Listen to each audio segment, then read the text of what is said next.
kayang mag-move on, sabi ni Orchid Lily. So we're like reaching 250,000 viewers or views sa ating YouTube channel.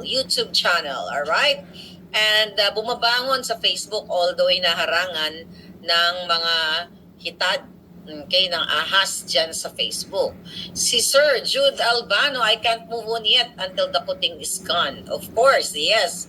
I still can't believe your pasabog. Hindi talaga tayo makamove on dahil yan ay A1 na pasabog. A1 na balita at alam na alam yan ni ng kapatid niya, okay, ni Senator Amy, kaya nga binibigyan din natin ng, okay, sa kapapasok lang, ano ba yung pasabog na pinagsasabi ni Maharlika?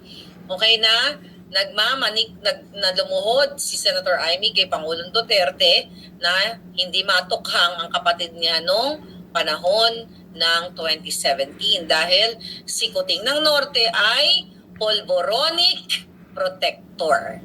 Okay?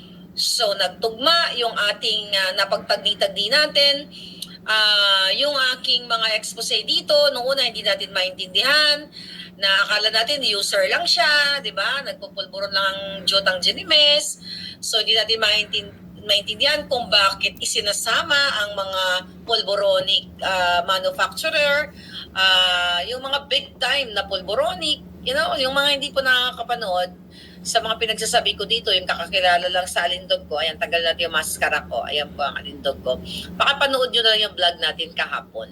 Alright? Yung patungkol sa pagluhod ni Senator Amy kay Pangulong Duterte. So,